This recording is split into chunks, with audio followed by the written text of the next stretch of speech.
اور وہ پورے مدینے میں کہتی ہے علی افضل علی افضل. تو کسی نے کہا ارے بھائی وہ تو لوگوں میں کہتی پھر رہی ہے علی تمام اصحاب رسول سے افضل ہے. جیسے ہی حجاج کو یہ پتا چلا کہا لے کر آؤ میرے دربار میں. لایا گیا, سامنے کھڑی ہے حرہ جس کی عمر بہت زیادہ ہے. جیسے ہی آئی حجاج نے کہا میں نے سنا ہے تو علی کو اصحاب رسول پر فضیلت دیتی ہے.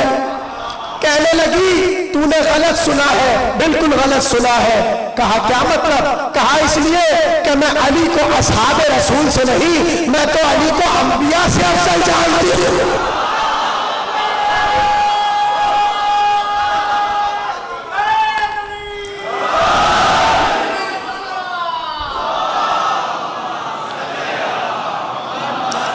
نہیں, سب مل کے بلند آواز میں صلوات پڑھیے.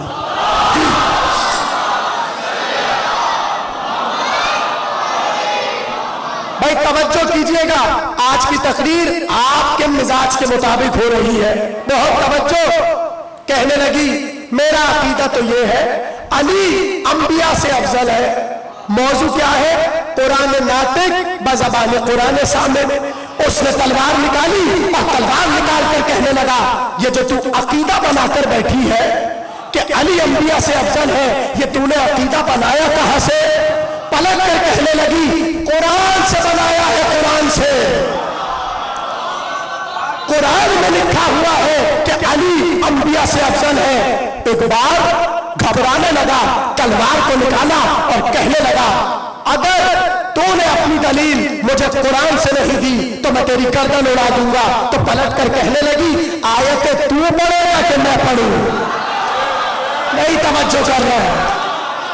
دیکھیے آپ تو جوان ہیں اور خوشی سے ذکر علی سن کر شاد ہوتے ہیں اور کھل اٹھتے ہیں. اب آپ سوچئے کہ ایک تو ضعیفہ اور سامنے ظالم. بھائی علی والے مجمع میں نہیں بتانا کہ علی کیسے افضل ہے. کچھ کہہ رہا ہوں, میرے لیے بہت آسان ہے آپ لوگوں کو یہ بتانا کہ علی انبیاء سے افضل ہے, اس لیے کہ سب علی والے بیٹھے ہیں. لیکن ذرا تصور کیجئے وہ ضعیفہ کہ جو عصا کا سہارا لیے کھڑی ہوئی ہے, اسے یہ بتانا ہے کہ علی انبیاء سے افضل. تلوار نکالی اور نکال کر کہنے لگا یہ بتا علی آدم سے کیسے افضل ہے.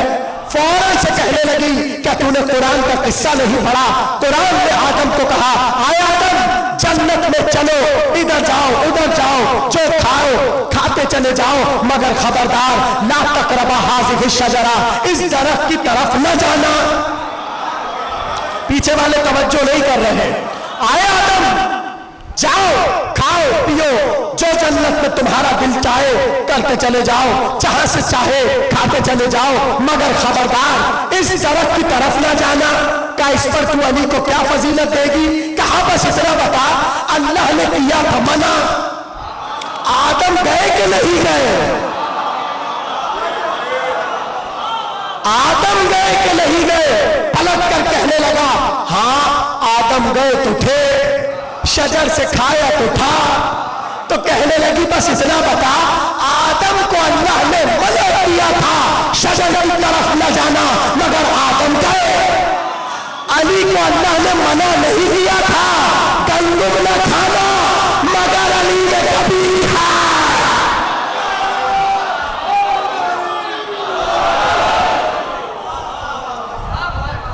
آدم کو منع کیا تھا اللہ نے لا تقربا ہذہ الشجرہ, اے آدم اور آدم کی زوجہ اس درخت کی طرف نہ جانا, مگر آدم بھی گئے اور حوا بھی گئی اور کھایا اس میں سے ذرا سا. اب یہ آپ کو پتا ہے کہ شیطان نے ورغلایا کیوں تھا؟ کچھ کہنا چاہ رہا ہوں. دیکھیے آدم کو اللہ نے کیوں منع کیا تھا؟ پتہ نہیں آپ جملہ سمجھیں گے یا نہیں. اللہ کے لیے کیا مشکل تھا؟ جنت میں آدم پھرتے, جو چاہتے کھاتے, ایک درخت کی طرف اللہ نے کہا مت جانا. پتہ نہیں میرا مجمع کیسے سنے گا. پتہ ہے اس درخت میں کیا تھا؟ اس درخت میں وہ سیب تھا جس میں نور جناب زہرا تھا.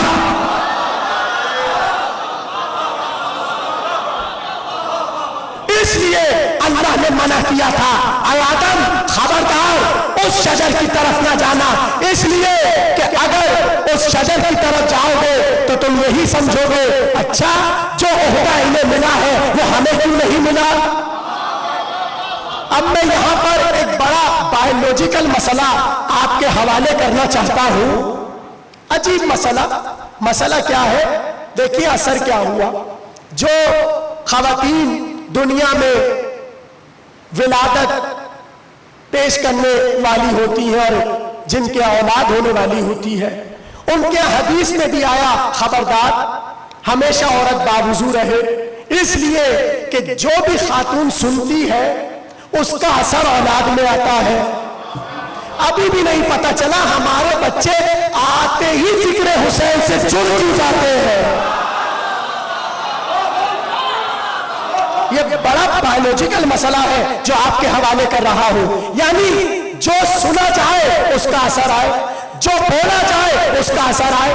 اس لیے کہا گیا کہ جتنا خواتین اس معاملے میں سورہ یوسف پڑھیں گی بچہ اتنا حسین ہوگا۔ اب وہ جملہ جو میں آپ کے حوالے کرنا چاہتا ہوں، آدم اس درخت کی طرف مت جانا، کیوں؟ اس لیے کہ ہم نے تمہیں دی ہے خلافت، اور جن کا نور وہاں پر ہے انہیں دی ہے ولایت۔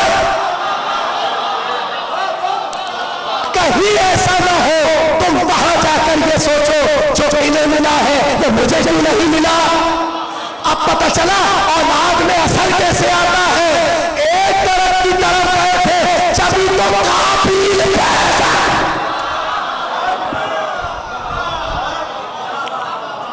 سمجھے نہیں سمجھے بھائی؟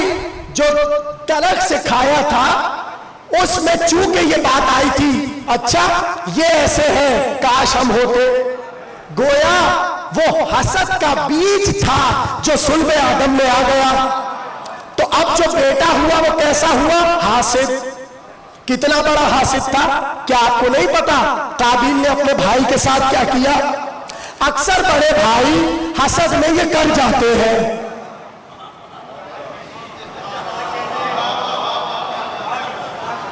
بھائی یوسف نے کیا کہا تھا؟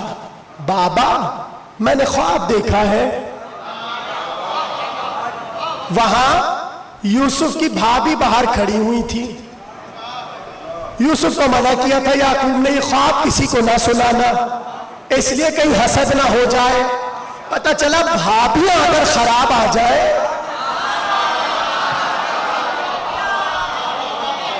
ہاں حضرت یوسف کو یعقوب نے کہا یوسف اس خواب کا کسی سے ذکر نہ کرنا، کیوں؟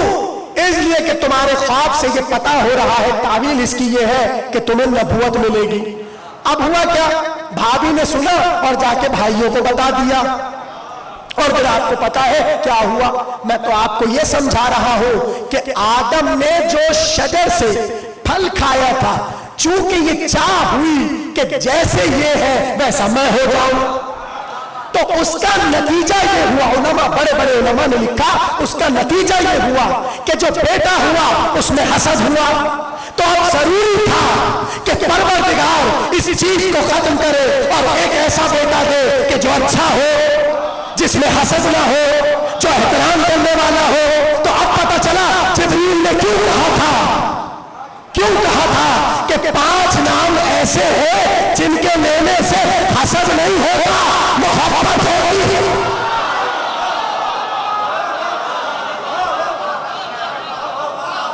آپ لوگ سمجھے میری بات جو میں کہنا چاہ رہا؟ یہ ہے بایولوجیکل پرابلم، یعنی جب وہ والا بیج کھایا تو حسد کے ذریعے قابیل ہوا، اور جب اہل بیت پر درود پڑا تو اس کی نورانیت اور روحانیت سے حابیل ہوا۔ پتہ چلا حسد کا بیج قاتل بناتا ہے، اہل بیت پہ درود ولی بنا۔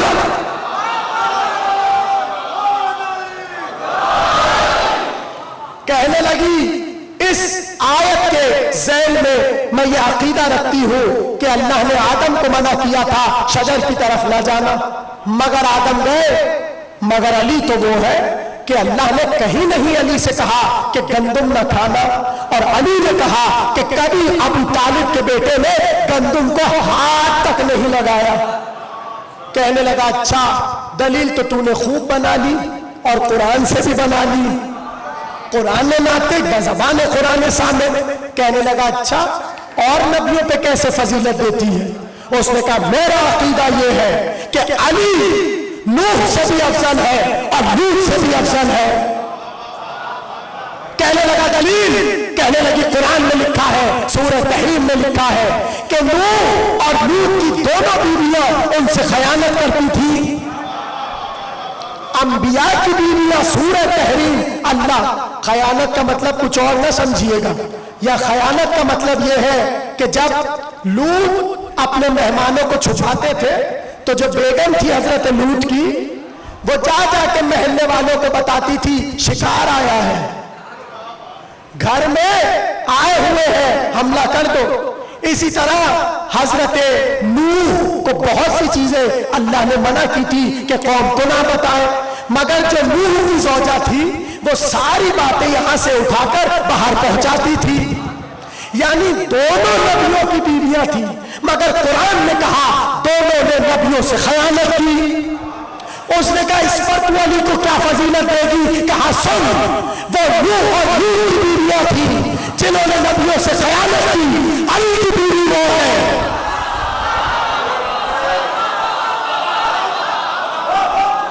کہنے لگی وہ نوح اور لوط کی بیویاں تھی کہ جن کی خیانت کے چرچے قرآن میں ہوئے، مگر علی کی بیوی وہ ہے جس کے راضی ہونے سے اللہ راضی ہوتا ہے، جس کے ناراض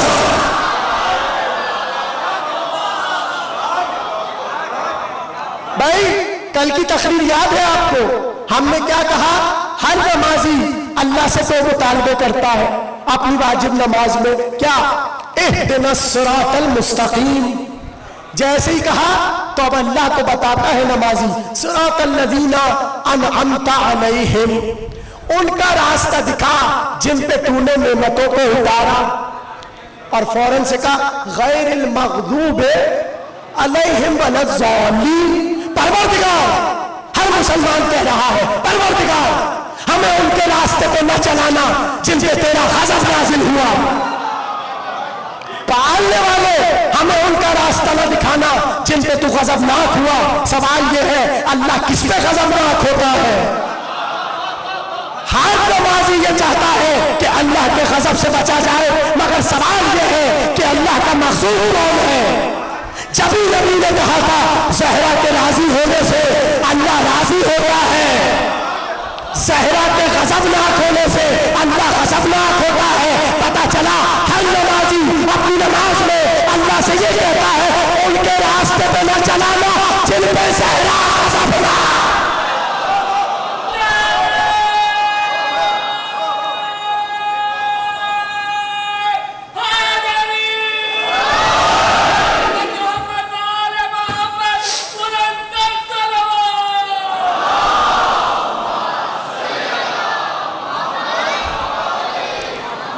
جلدی سنیے، ایک بار کہنے لگی کہ علی کی بیوی وہ کہ جس کے راضی ہونے سے اللہ راضی ہوتا ہے اور جس کے ناراض ہونے سے اللہ ناراض ہوتا ہے۔